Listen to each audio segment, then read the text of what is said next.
Xiao Yan encountered Feng Qing Er, one of the most outstanding youths of the Wind Lightning Pavilion in the Central Plains, for the first time. And she was also the only stunning beauty in this novel who harbored animosity towards Xiao Yan from start to finish. Continuing from the previous episode, Xiao Yan, in his eagerness to break through the barrier of Dou Huang, planned to head towards the Tianmu mountain range.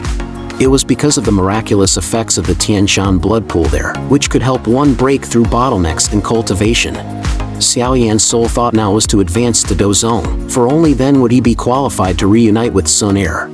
Moreover, according to Xiao Yan's speculation, although Xun Er's family was not among the one tower, one palace, two sects, three valleys, for pavilions, he was certain that her family's strength would definitely not be weaker than those superpowers.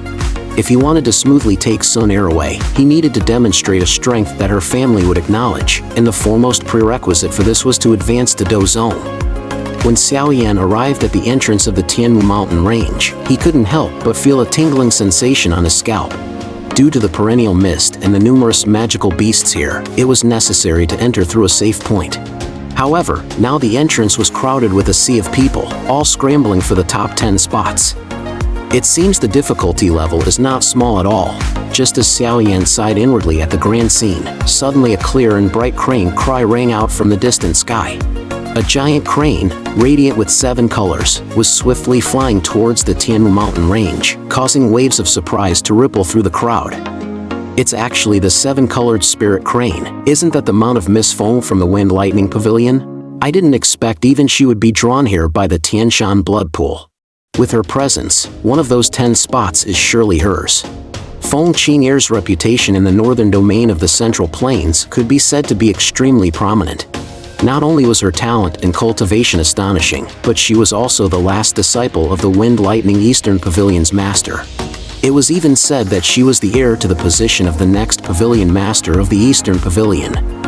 Meanwhile, the colorful giant crane in the sky gradually descended, finally halting about 100 meters away from Xiao Yan. The first thing that caught Xiao Yan's eyes was the enchanting figure in the colorful robe at the crane's head. The woman was dressed in a rainbow-colored robe, exuding an indescribable aura of nobility.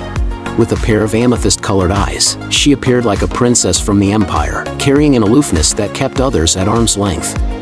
After silently praising her in his heart, Xiao Yan's gaze then paused on the 2 old men beside Feng Qing Er. According to Xiao Yan's estimation, although these 2 were not as strong as Fei Tian, they were much stronger than the 3 elders of the Wind Lightning Northern Pavilion who had besieged him that day, at least at the level of a 6-star Dou Zong. However, Xiao Yan was relieved that the energy tides in the Tianmu mountain range would restrict those with excessively high strength from entering.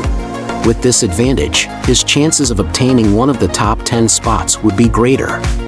However, the outstanding youths participating in the baptism of the Tian Shan Blood Pool this time were not only Feng Qing Er from the Wind Lightning Pavilion.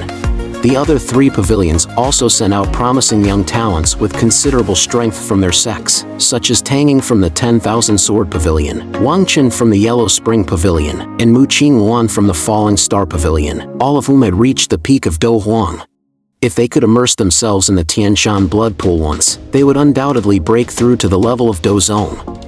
At this moment, the red-robed old man specifically instructed Feng Qing Er to be extra careful this time, especially to pay attention to the young man who could break through the 9-sky thunderous prison array of the Wind Lightning Pavilion. Feng Qing Er was disdainful of this advice because she believed that Xiao Yan's ability was undoubtedly due to the soul within him.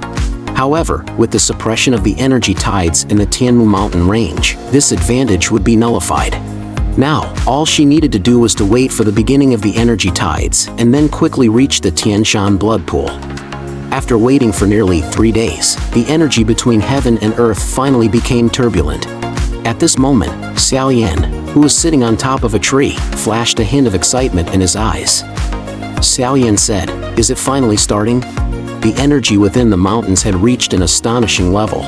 Although the cultivation time here might not be too long, the results would undoubtedly be twice as effective. Xiao Yan looked at the sea of people, his eyes revealing some eagerness. The competition in the Tian Shan Blood Pool this time is somewhat unexpected, but I suppose this competition will be quite exciting. He also wants to see how far the young generation of the Central Plains Northern Domain can truly reach.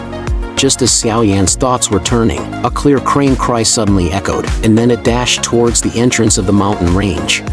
Feng Qing Er on the giant crane turned her head slightly to the two old men beside her and said lightly, "Elders, you stay outside the mountain range, and leave the rest to me." With a light tap of her toe on the crane's head, she transformed into a colorful light and rushed out explosively. In just a few flashes, she appeared at the forefront of the crowd.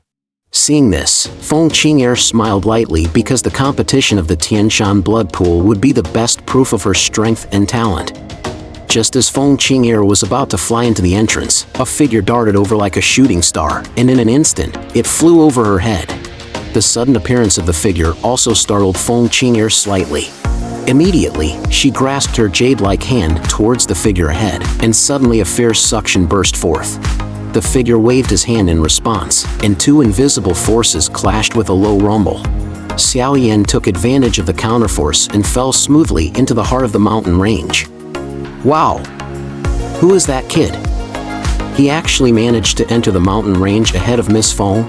I've always said that with so many people, there will always be dark horses. I didn't expect it to happen so quickly.